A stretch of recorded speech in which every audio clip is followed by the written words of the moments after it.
mes amis, chères sœurs et frères, nous sommes ici aujourd'hui pour montrer notre soutien au peuple israélien, ce peuple de miracles. D'abord, malgré tout, courageux face aux attaques, aux menaces, de la haine, et cette haine portée par ce régime iranien.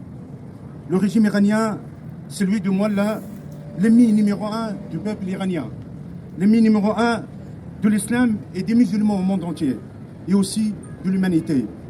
Mais ce régime, il ne menace pas que le peuple israélien. Il écrase son propre peuple. Il finance le terrorisme de Gaza au Liban, de l'Irak à l'Afrique, de l'Europe aux États-Unis. Hamas, Hezbollah, Houthi, Hark al-Sha'bi. Ce sont les raïs islamiques du XXe siècle. Il faut le combattre et lutter sans lâcher rien.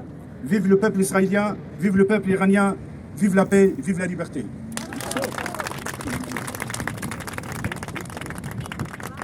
Alors pour commencer, on a le sentiment que ce Chalgoumi a peur. On dirait qu'il a peur de quelque chose ou qu'il se méfie de quelque chose. Dans la vidéo, on le voit qu'il n'est pas à l'aise du tout. Ça a l'air d'être au niveau du pont des Invalides, dans le 7e arrondissement de Paris.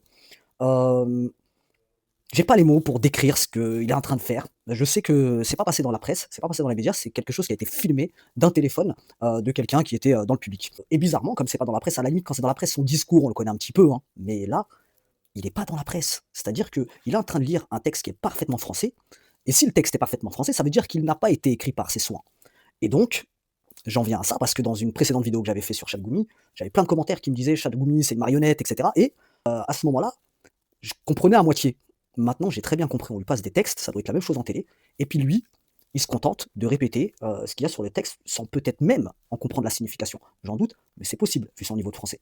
Et donc, comment Chalgoumi, il vient faire ce discours? Est-ce que c'est devenu un peu un guest qu'on peut payer, comme un artiste, pour venir dans une bar mitzvah, faire un discours, ou aller faire un showcase, j'en sais rien. Mais qu'est-ce que Chalgoumi fout ici? Qui est parti le chercher? Expliquez-moi ça.